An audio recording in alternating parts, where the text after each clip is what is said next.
The Harmony of Idu. In the ancient lands of Nigeria, where the mighty Niger River wound its way through lush savannas and dense woodlands, there existed a village called Idu. Nestled in a fertile valley surrounded by rolling hills and the whispering edges of a vast forest, Idu was a beacon of tranquility in a world often fraught with the uncertainties of nature and the whims of the gods. The village had stood for generations, its people tracing their lineage back to the great migrations of the Yoruba and Igbo ancestors who had settled these lands centuries ago. The air was always filled with the scent of blooming acacias and the earthy aroma of red soil after a gentle rain.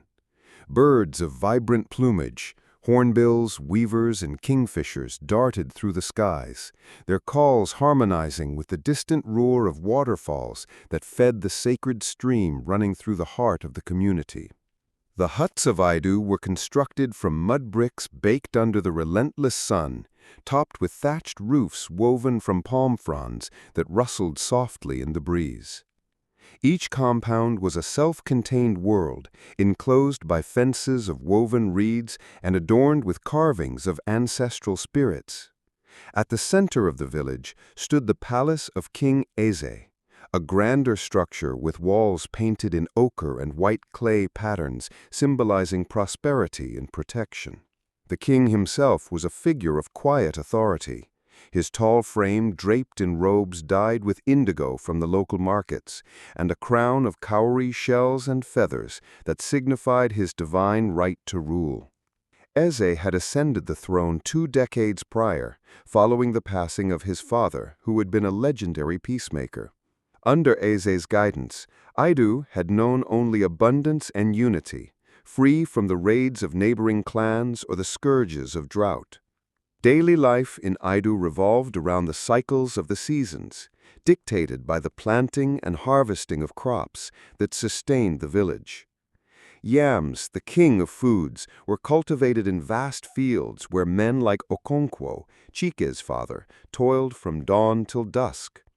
Okonkwo was a sturdy man in his 40s, his muscles honed from years of wrestling the earth, his skin marked by scars from hunts and initiations.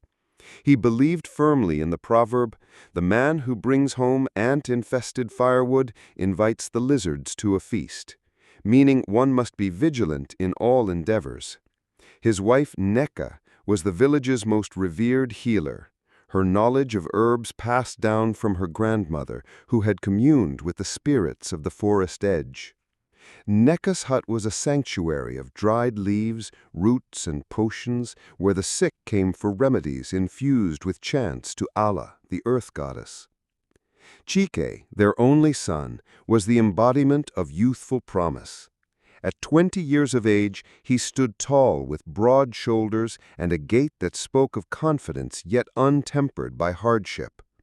His skin was the deep hue of polished ebony, and his eyes held a spark of curiosity that often led him to question the elders' tales. Chike was a virgin, as were many young men of his age, adhering to the traditions that demanded purity until marriage rites were performed. This purity was not just physical, but spiritual, a state that aligned one's chi, the personal God, with the harmonious forces of the universe. Chike spent his mornings assisting his father in the yam fields, where they dug mounds with hoes forged by the village blacksmith. "Plant with respect, my son, for the earth remembers those who honor her." Chike would nod, his mind wandering to the stories of great heroes like Oduduwa, the founder of the Yoruba kingdoms, whose exploits were etched in the oral histories. Afternoons brought respite and community. The women gathered at the stream, their laughter bubbling like the water itself, as they balanced clay pots on their heads. Adamma, the potter's daughter, was among them, her beauty renowned throughout Idu. With hair braided in intricate patterns adorned with beads and a smile that could light the darkest night, she captured Chike's heart from afar. She was skilled in crafting vessels that held not just water, but the essence of the village's artistry, pots etched with symbols of fertility and protection.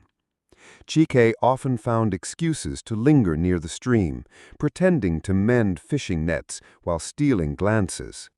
One such afternoon, as the sun dipped toward the horizon, Adamma caught his eye and waved discreetly.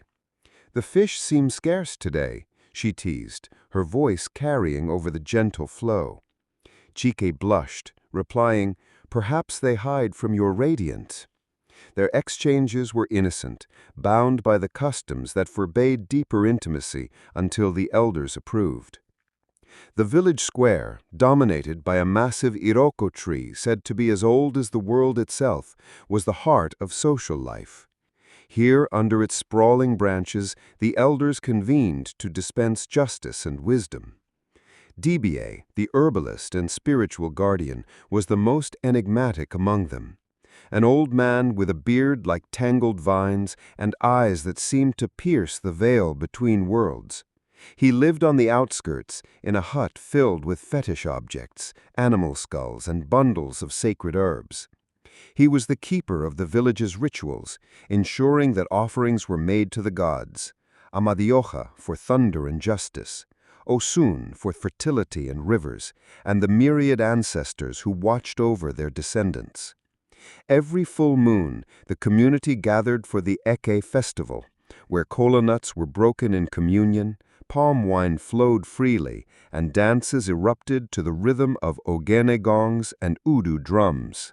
Children played freely in the square, chasing each other with sticks fashioned into mock spears, or weaving tales of Anansi the spider, the trickster from Akan lore that had traveled with traders. Young boys like Chike's cousins learned the arts of wrestling and hunting, while girls were taught weaving and cooking by their mothers. The market bustled weekly, traders from distant villages bartering salt, cloth, and spices for Idu's surplus yams and cassava. It was a place of vibrant colors, red from kola nuts, green from fresh leaves, and gold from harvested grains. Haggling was an art form, laced with proverbs. He who has patience can cook a stone and drink its soup. Evenings in Idu were magical.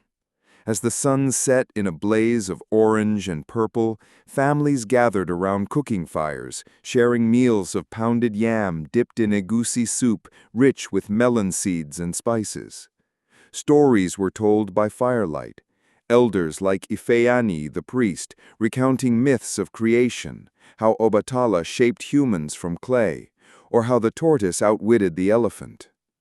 Chike loved these moments, sitting cross-legged as the flames danced shadows on faces.